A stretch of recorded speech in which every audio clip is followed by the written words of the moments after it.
모든 것에는 끝이 있더라고요. 여행도 끝이 있습니다. 육아휴직도 끝이 있죠. 네. 겨울도 끝이 있어요. 그죠? 네. 그런데 그 끝에는 꼭 남는 것이 있습니다. 여행의 끝에는 추억이 남고요. 육아휴직의 끝에는 아이가 한 뼘 더 커진 게 남아요. 그리고 겨울의 끝에는 봄이 있습니다. 우리가 사느라 바빠 자주 있긴 하지만 한번 떠올려 볼 필요가 있어요. 우리의 삶의 끝에 무엇이 남겨질지를 생각해 보는 건 말이죠. 이스라엘은 모압 평지에 장막을 쳤어요. 그렇게 22장이 시작이 되죠. 이스라엘은 약속의 땅을 이제 밟아보기 직전입니다. 요단강을 건너서 우리가 아는 그 여리고로 들어가면서 너무 설렜을 거예요. 그리고 또 지금까지 있었던 이 승리의 전적들이 이 다음도 기대하게 했을 겁니다. 반면에 모압 왕 발락은 두렵고 떨렸겠죠. 발락은 이스라엘이 아모리 민족들과의 전쟁에 말도 안 되는 승리를 쭉 이뤄온 것을 들었을 겁니다. 이제 그 이스라엘이 자기들 눈앞까지 온 거예요. 이들하고 싸워야 될지 아니면은 연합을 해야 될지 이제 고민하는 중에 싸우기로 결심을 한 것 같아요. 근데 이 전쟁이 모압 왕 발락에게는 참 답답한 전쟁입니다. 군사력으로도 경제력으로도 또 왕의 어떤 지위 실력으로도 이 승리의 요소들을 압도적으로 모압이 더 가지고 있을 텐데, 그리고 또 이전에 그 아모리 민족들도 가지고 있었을 텐데 다 졌거든요. 근데 이 전쟁도 질 것 같은 거예요. 왜냐하면 하나님이 이스라엘하고 함께 하신다는 반칙 같은 전쟁을 했기 때문에. 그래서 발락은 신이 개입한 이 반칙 같은 전쟁을 이기기 위해 또 다른 반칙을 쓰려고 합니다. 그게 바로 선지자 발람을 데려와서 이스라엘을 저주하는 거였어요. 발람은 그 지역에서 실력이 출중한 선지자며 무당이었습니다. 발람이 복을 빌어주면 복을 받고 저주를 내리면 저주를 받는다고 알려져 있던 상당한 실력가였던 것 같아요. 발락은 선지자 발람을 불러서 신을 자기 편으로 끌어들이려 한 겁니다. 그래서 발람을 통해 이스라엘을 저주로 묶으면 실력 대 실력으로는 우리가 지지 않는다. 쳐부술 수 있을 거다라고 본 겁니다. 그래서 발락은 모압의 장로들을 이제 발람에게 보냅니다. 와달라고. 복채라는 독특한 표현이 성경에 나오고 있죠. 보물을 들려 보낸 거예요. 이 발락의 장로들과 귀족들을 맞이한 발람은 잠시 그들을 머물게 한 후에 하나님께 따라갈지 말지를 묻습니다. 여기서 우리는 발람의 한 모습을 보게 돼요. 무엇이냐면 이 사람도 하나님을 잘 알고 있는 사람인가 보다 하는 거예요. 발람은 하나님을 조종하려 들지도 않고 하나님보다 우위에 있다는 듯 우쭐해하지도 않는 태도를 가지고 하나님께 이 상황들을 아뢰고 먼저 묻기로 해요. 어떻게 해야 될지. 그죠? 우리가 아는 믿음의 사람들의 모습과 상당히 유사한 모습을 보여주고 있습니다. 하나님은 발람에게 이렇게 말씀하시죠. 12절을 보시면 너는 그들과 함께 가지도 말고 그 백성을 저주하지도 말라. 그들은 복을 받은 자들이니라. 가지 말라고 말씀하십니다. 하나님은 당연히 이스라엘의 하나님으로서 이스라엘을 지키는데 앞장서시는 돌보시는 하나님이셨기 때문이죠. 그러니 발람은 함께 갈 수 없다면서 이 발락의 장로들에게 말하고 돌려보냅니다. 그런데 발락이 거기서 포기하지 않아요. 더 높은 귀족들과 더 많은 보물들을 안기고 거절할 수 없는 제안까지 얹어서 갑니다. 그들이 발람에게로 나아가서 그에게 이르되 십볼의 아들 발락의 말씀에 청하건대 아무 것에도 거리끼지 말고 내게로 오라. 내가 그대를 높여 크게 존귀하게 하고 그대가 내게 말하는 것은 무엇이든 시행하리니 청하건대 와서 나를 위하여 이 백성을 저주하라 하시더이다. 자, 이 발락의 제안은 많은 보물을 제공하는 것뿐 아니라 이 모압에서 권력자로 서게 해준다는 것까지를 약속해 주는 겁니다. 네가 원하는 것들은 다 이룰 수 있는 힘을 너에게 주마 하는 것까지 가죠. 근데 이거에 대해서 발람이 거절을 해요. 아, 이름이 비슷해가지고. 예. 선지자는 발람이에요. 예. 그리고 왕은 발락이에요. 예. 근데 18절에 이렇게 발람이 얘기해요. 발락이 그 집에 가득한 은금을 내게 줄지라도 내가 능히 여호와 내 하나님의 말씀을 어겨 덜하거나 더하지 못하겠노라. 분명히 말로는 거절해요. 그죠? 이 사람도 하나님을 잘 알고 있구나, 믿고 있구나라는 생각이 그렇게 들죠. 그런데 그 다음에 이어지는 게 19절이 그런즉 이제 너희도 이 밤에 여기서 유숙하라. 여호와께서 내게 무슨 말씀을 더하실는지 알아보리라. 그러니까 그가 거절한 것은 말이고 여전히 행동으로는 하나님을 돌이켜보고 싶어하는, 그래서 이 발락의 제안을 어떻게든 현실화시켜보고 싶어하는 발람의 마음을 엿보는 장면이 바로 이 그런즉 안에 담깁니다. 발람은 은금을 줘도 마음대로 못한다, 하나님이 허락하셔야 한다 라고는 말은 했지만 하나님께 다시 묻겠다고 했기 때문에 그런 거죠. 그렇게 다시 찾아간 발람에게 하나님은 말씀하십니다. 20절을 보시면 밤에 하나님이 발람에게 임하여 이르시되 그 사람들이 너를 부르러 왔거든 일어나 함께 가라. 그러나 내가 내게 이르는 말만 준행할지니라.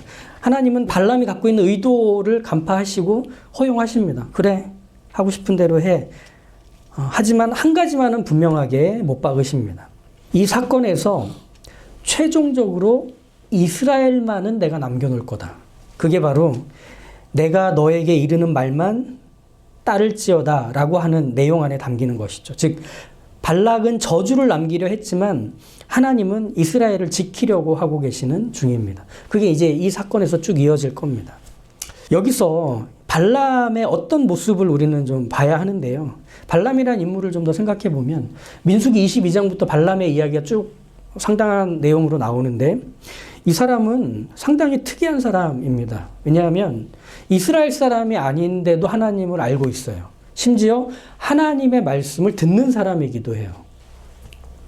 어떻게 하나님을 알게 됐지?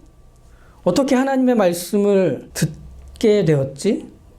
그건 나오지 않고 있거든요. 분명한 점은 발람은 하나님을 알고 있고 하나님과 소통하고 있다는 사실입니다. 그래서 그를 선지자라고 부르고 있다는 거죠. 발람은 하나님을 진짜 살아있는 위대한 신으로 알고 있습니다. 그런데 그게 모압 왕 발락이 제안한 내용까지를 거부할 정도는 아닌 거예요. 그러니까 하나님의 뜻을 돌이킬 방법을 찾아내려고 하고 있는 중인 거죠. 하나님이 이미 하신 말씀을 다 뒤집어 볼 생각으로 하나님을 찾는다? 이게 발람한테 전혀 이상한 게 아닌 거예요. 하나님이 그렇게 하라고 했지만 하나님 저도 제 형편이 있는 걸요. 제가 원하는 게 있잖아요. 우리 서로 좀 조정해 봅시다 라고 하는 발람의 입장을 하나님 앞에서 이게 접을 생각이 없는 그 발람이었던 거죠. 그러니까 말로는 거절했지만 행동으로 거절하지 못하는 모습은 그렇게 이어졌던 거예요. 그만큼 발락의 제안은 발람을 흔들어 놨고 발람은 하나님을 믿어 순종할 뿐으로 알기보다는 자기 유익과 함께 저울질할 수 있는 대상 정도였던 거예요. 그게 하나님에 대한 발람 선지자의 이해였던 거죠. 여기서 우리가 알고 있는 믿음의 사람과 발람의 차이를 보게 돼요. 발람은 하나님을 알고 하나님의 말씀도 들을 수 있었지만 딱 거기까지. 발람이 하나님을 아는 것이 하나님의 약속 그리고 하나님의 성품을 믿는 데까지는 가지 못하고 있어요. 하나님의 약속을 믿는다는 건 뭘로 반응할 수 있느냐면 우리의 삶으로 순종하는 것. 하나님의 그 약속을 믿으면서 순종하고 살아가는 것으로 나타나요. 근데 발람에게는 그런 모습은 보이지 않고 있습니다.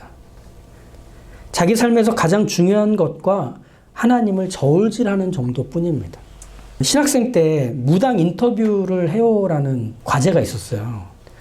근데 가는 곳마다 막 문전박대를 당했습니다. 그러다가 청계산 아래 사시던 그 할머니 무당을 만났는데 그분은 저희가 이것 때문에 인터뷰를 하고 싶은데 괜찮으실까요? 하니까 그분이 선선히 이제 들어오라고 하시더라고요. 그래서 뭐 차도 내주시고 과일도 깎아주시면서 한두 시간 얘기했던 것 같아요.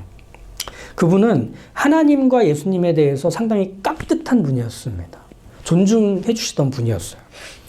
영적인 눈이 떠지면 저렇게 신에 대한, 영적인 존재에 대한 어떤 이해가 생기는 건가 싶을 정도로 그분은 하나님에 대해서 상당히 많이 알고 있었고, 그리고 하나님에 대한 어떤 우리보다 더 뭔가 경험해 보지 못한 것들을 경험해 본 것처럼 얘기하셨던 기억이 나요.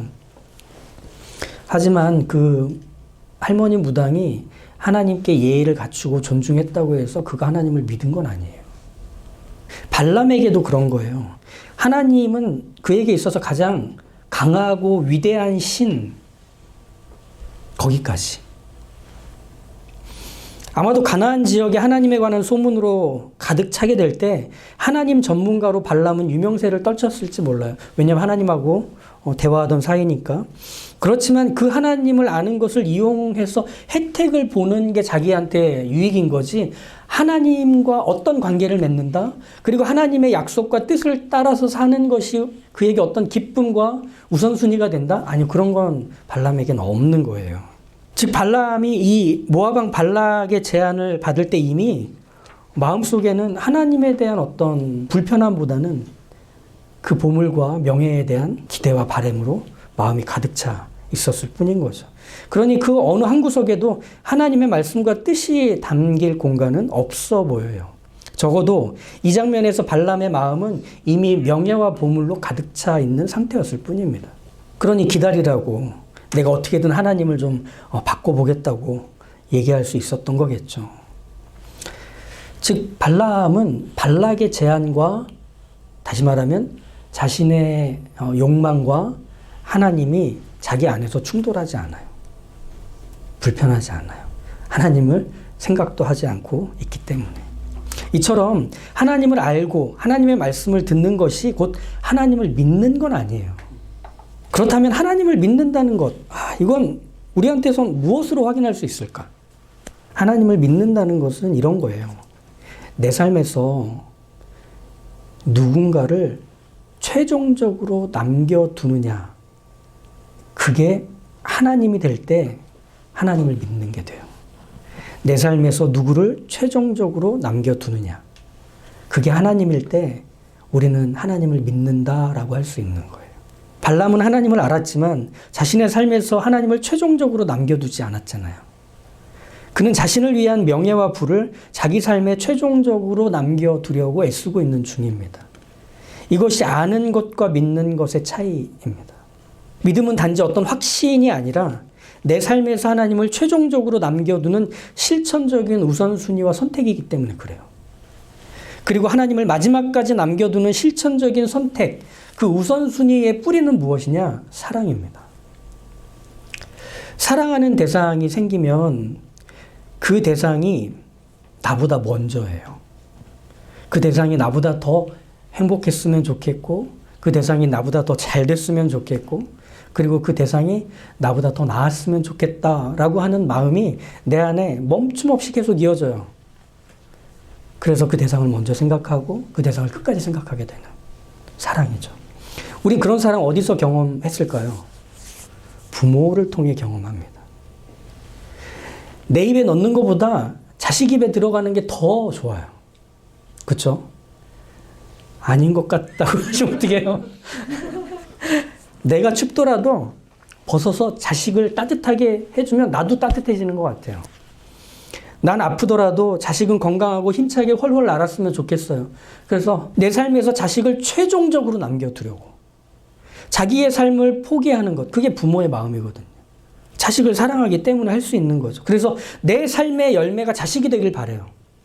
나는 그저 그 열매를 피우기까지 양분이 될 뿐이고 밭이 될 뿐인 거예요. 그게 아무렇지도 않은 게 사랑이잖아요. 발람의 선택을 보면 하나님을 사랑의 대상으로 두어 마지막까지 남겨두려는 어떤 시도도 보이지 않아요. 하나님을 알지만 자기가 늘 소중히 여기고 아끼는 것들과 하나님이 자기 안에서 충돌하지 않고 있잖아요. 발람에게 하나님은 오히려 자기의 행복을 위해서 도움을 주는 수단과 도구에 불과하지, 자기의 인생의 우선순위, 어떤 선택을 할 때 그 선택에 가장 앞서서 생각해야 되는 무엇이라고 생각하지 않고 있는 거죠. 그저 발람 자신만이 자기 삶에서 처음이고 끝이 될 뿐입니다. 발람이 사랑한 건 무엇일까? 이게 베드로후서 2장에서 그대로 나오더라고요. 그들이 바른 길을 떠나 미혹되어 부올의 아들 발람의 길을 따르는도다. 그는 불의의 삭슬 사랑하다가 자기에게 유익을 주고 자기가 만족하고 자기 이름을 드높이며 자기가 하고 싶은 것들을 다 할 수 있는 그 무엇을 내가 얻을 수만 있다면 이라고 하는, 사실은 이게 발람이라고 얘기를 했지만 우리에게도 언뜻 삶에서 경험하는 하나님과의 불편함 없는 관계의 실체가 아닐까 생각합니다. 우리는 하나님을 사랑하기보다, 하나님을 앞서서 생각하기보다 우리가 사랑하는 것을 먼저 떠올리고 가장 앞세웠던 그 삶이 우리에게 익숙한 것 같아요. 다시금 기억해야 하는 건 우리가 가장 사랑하는 것이 우리 인생의 가장 마지막에 남습니다. 즉, 내 삶에서 나 말고 누구를 최종적으로 남겨두느냐는 결국 누구를 사랑하느냐에서 나오고 있는 거죠. 그렇다면 나 자신이 아닌 누군가를 최종적으로 남겨두는 그건 무엇일까? 그런 사랑이라는 건 무엇일까? 과연 그런 사랑이 있긴 한 걸까? 예수님께서 요한복음 3장 16절에 바로 그런 사랑에 대한 말씀을 해주십니다. 하나님이 세상을 이처럼 사랑하사 독생자를 주셨으니 이는 그를 믿는 자마다 멸망하지 않고 영생을 얻게 하려 하심이니라. 우리가 잘 아는 그 말씀이죠. 하나님은 세상을 이처럼 사랑하셔서 뭐라고 하셨느냐? 세상을 최종적으로 남기기로 하셨대요. 그것이 멸망하지 않고 영생을 얻게 하시겠다는 뜻 안에 있는 거죠. 하나님은 세상을 사랑하셨어요. 그래서 세상을 남겨두시기 위해 하나님의 전부를 주시기로 합니다. 하나뿐인 아들에게 세상 죄를 짊어지게 하시고 십자가에서 죽게 하심으로 그 십자가를 통과한 세상이 영원히 살도록 하신 겁니다. 하나님은 독생자를 내어주시기까지 세상을 남기기로 하신 거죠. 그게 우리가 받은 구원이에요. 요한복음의 이 말씀은 이렇게 하나님의 사랑을 먼저 보여주죠. 그리고 그 사랑을 믿어 알게 된 사람이라면 이제 그 사랑을 따라 사는 것까지를 우리의 삶이라고 말씀해 주십니다. 그게 뭐냐? 그를 믿는 자마다에 담으신 예수님의 십자가의 희생을 통해 하나님의 사랑을 알게 된 너희여, 이제 하나님을 사랑하며 사는 것이 너희의 삶이 되어야 한다 라는 요구까지 이 이야기에 예수님은 담으십니다. 하나님을 사랑하면 삶에서 최종적으로 내가 아닌 하나님을 남겨두는 선택을 하는 삶이 그렇게 구원받으면 시작이 돼요. 내 삶에서 하나님의 마음과 뜻이, 하나님의 영광과 그분의 빛이, 하나님의 나라와 하나님 되심이 계속 자라고 열매를 맺어 결국은 내 삶의 최종적인 결말로 남기게 되는 것. 이게 구원받은 자의 삶이 되는 거죠. 그래서 하나님을 사랑해서 하나님을 최종적으로 남기는 이 삶을 뭐라고 말할 수 있느냐면 믿음의 삶이라고 할 수 있어요. 내 삶 속에서 일어나는 판단과 선택마다 하나님께로 끊임없이 되돌아가요. 하나님은 기뻐하실까? 이렇게 하는 게 하나님을 남길 수 있는 건가? 하나님을 내가 우선순위에 두고 하는 판단과 결정일까? 라고 하는 것들이 하나같이 믿음의 삶이 되는 거죠. 살아가며 찾아오는 수많은 사람과 사건들 속에서 사실 우리에게 익숙한 건 나를 남기는 선택과 판단일 거예요. 내가 원하는 것, 내가 좋아하는 것, 내가 바라는 것, 내가 기뻐하는 것들 말이죠. 그런데 그게 아닌 하나님을 끝까지 남겨두기 위해 무엇을 해야 하는지를 고민하는 것은 믿음으로 하는 일입니다. 자기를 부인하며 결단하고 모든 것을 아끼지 않으며 헌신하고 그리고 나 자신을 내려놓는 그건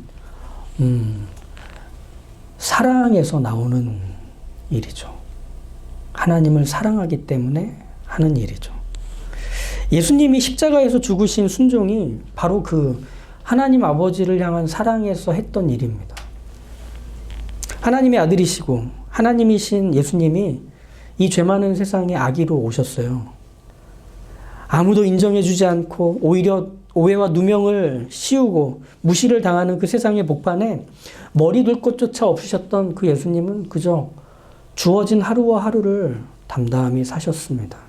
결국 순종과 헌신의 결과로 죄를 뒤집어 쓰시고 십자가에 달려 죽으시는 게 그분의 마지막이셨습니다. 이런 예수님의 삶 억울하고 섭섭하지 않나요? 인생의 최종 국면에서 내가 없다는 사실 괴롭고 억울하지 않을까요? 나 이렇게까지 순종했는데 마지막은 이거야? 라고 여겨지지 않겠느냐는 거예요. 하지만 예수님은 그러지 않으셨더라고요. 그분의 인생의 마지막 장면에서 그분은 이렇게 말씀하십니다. 다 이루었다. 내가 사랑하는 내 아버지와 아버지가 사랑하신 세상을 내가 남길 수 있었다. 난 그것을 내 삶으로 다 이루었다. 이게 삶의 끝에서 말씀하신 예수님의 사랑의 고백이잖아요. 가장 사랑하는 하나님만이 최종적으로 남겨지는 인생을 살려 하신 예수님은 가장 만족스러운 삶의 마지막을 그렇게 십자가로 마무리하신 겁니다. 나 말고 누군가를 남겨두는 사랑을 모르는 시대에 우리는 사는 것 같아요. 사랑하고 좋아하고 아끼는 것들이 더욱 많아진 시대 같지만 사실은 누군가를 또 무언가를 끌고 와서 내 인생을 완성하려는 시대의 모습이기 때문에 그래요. 나 너 마음에 들어. 나하고 사귀자. 그러면서 사랑한다고 말하지만 어쩌면 그건 상대를 사랑하는 게 아니라 외로움이 사라지는 느낌을 사랑해서일 수 있죠. 그래서 느낌이 사라지면 관계도 접어버리는 일들은 그렇게 일어납니다. 사랑해서 결혼했는데 배우자를 사랑하는 게 아니라 삶이 안정되는 효과를 바랬던 것. 그래서 내가 불안해지는 순간마다 결혼 생활을 어떻게 마무리 지을지를 끊임없이 떠올리고 고민하게 되는. 외로움이 사라지는 느낌을 사랑하는 것은 상대를 사랑하는 게 아니라 나를 사랑하는 거예요. 삶의 안정을 바래서 결혼하는 건 역시 그 사람과 함께 만들어갈 인생이 아니라 내 삶을 더 윤택하게 만들기를 바라는 나를 사랑해서 결정할 일일 뿐인 거예요. 나를 사랑하는 것은 결국 내 삶에서 나만 마지막에 남겨두는 것이거든요. 하나님은 세상을 사랑하셔서 십자가를 통과한 세상을 남기셨습니다. 예수님은 하나님과 세상을 사랑하셔서 하나님과 세상을 남기셨습니다.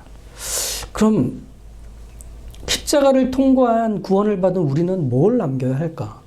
하나님을 사랑하면 하나님을 남길 수 있습니다. 하나님을 믿으면 우리 인생에서 하나님만 남게 됩니다. 하나님을 사랑하고 그렇기 때문에 하나님을 믿으며 사는 삶은 하나님으로만 채워지기 때문에. 그게 바로 마태복음 6장에서 예수님이 하셨던 그 말씀이죠. 그런즉 너희는 먼저 그의 나라와 그의 의를 구하라. 그리하면 이 모든 것을 너희에게 더하시리라. 예수님의 이 말씀을 우리가 함께 나눈 이 내용을 가지고 풀어보면 이렇게 해석할 수 있을 것 같아요. 너희는 먼저 하나님을 사랑하고 그를 믿어라. 그러면 너희 삶은 하나님으로 가득 차서 하나님만 남게 될 것이다. 우리가 어떻게 살아야 할지를 보게 되는 오늘의 말씀이 되겠죠. 이번 주 하나만 한번 정해보시죠. 내 삶의 시간표에서, 내가 갖고 있는 지갑에서, 그리고 내 관계 속에서 하나님만 남게 되는 선택이 무엇일지를 생각해 보기로 하는 거예요. 이 돈을 써서, 이 시간을 들여서, 이 에너지를 들여서 내가 남기고 싶은 것이 하나님인지 나인지를 살펴보기로 하는 거죠. 그래서 하나님을 선택해 보기로 하는 겁니다. 아마도 하나님이 남겨지는 선택을 할 때마다 우리에게는 십자가의 흔적이 새겨질 겁니다. 그 십자가의 흔적이란 아프고 불쾌하고 외롭고 지치는 것들일 거예요. 무엇 하나 나를 위한 게 없고 무엇 하나 내가 원한 게 아닐 거예요. 그런데 그 십자가의 흔적이야말로 무엇이 내 삶의 끝에 남겨지는지를 알게 해주는 중요한 표식이 될 거예요. 아, 내가 이걸 선택한 게 나를 위한 게 아닌 내가 사랑하는 하나님을 위한 것이라면 내 삶의 끝에서 하나님이 남겨지겠구나. 그러니 내가 이렇게 지치고 힘든 순간들을 맞이할 수밖에 없는 거구나. 우리 그렇게 갈 수 있습니다. 내가 내 삶에서 하나님을 남기기로 선택할 때 내 몸과 삶에는 그렇게 예수의 흔적이 남겨질 거고요. 예수의 흔적이 남겨진 삶을 가진 채 살아가게 될 때 내가 사랑하는 하나님이 가장 오래까지, 가장 커다랗게 우리 인생에 남겨질 것입니다. 그게 하나님과 함께하는 임마누엘을 사는 우리의 삶의 모습이 될 거예요. 그러니 하나님을 남기는 삶을 고민하시길. 하나님이 우리의 인생에서 최종적으로 남겨질 단 하나의 이름이며 실체가 되기를, 바로 그 삶이 나의 것 되었음을 믿으시길 주님의 이름으로 축복합니다.